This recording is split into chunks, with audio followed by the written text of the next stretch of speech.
Okay, Mr. Chairman and members of the committee, thank you for hearing us. There's a lot of rowdy pro-lifers out there, so we'll be as brief as we possibly can. We're pastors of New Life, which is a church that's been around for 30 years. My name's Jordan, this is my wife Samantha, and we also have a campus here in Providence called Awakening. And our church is around 3,000 members or so on a weekend, and it's not a very political church, but for us, this is not a political issue. This really isn't even a religious issue for us. It's a human moral issue. And so that's why we're here, and that's what we're here to represent. And 3 years ago, I was pregnant with our very first son, Judah. And when it was 4 weeks, I had taken the test the week before. I had gotten in a car accident, a little fender bender, and emergency arrived right on the scene. And when I began to talk to them and I mentioned that I just found out I was pregnant, they changed their tune. They put me in a neck collar. They told me that I needed to take an ambulance ride. They sent me straight to the hospital. They put me in an emergency care unit 1. The guy next to me was shot. Was literally dying, and I was shocked. I was being surrounded by doctors and nurses, and they were doing everything they could to poke and prod me because they truly believed that there is value to the life that was inside me, even though it was only 4 weeks old. And if the medical field knows that, shouldn't we pause and slow down and think about what's happening in a woman's body?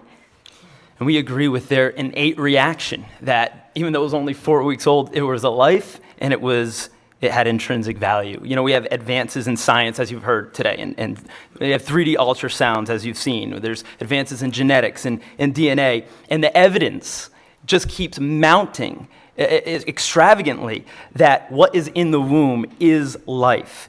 And this is why young people are becoming more and more pro-life, not because of religion, but because of science. And this is happening on a grand scale. And as far as the third trimester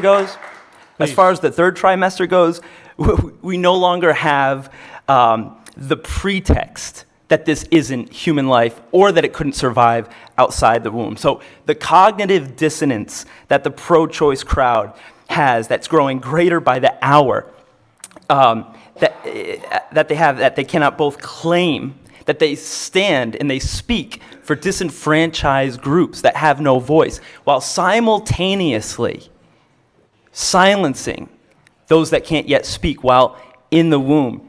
It's reaching fever pitch. And just as history rightly condemns those who chose to enslave their brother, who chose to stamp him out and put a number on his hand, and who chose to call him non-viable and exterminate him, even though it was fully legal in that place and time, it was still morally abhorrent. And this is what we're speaking about.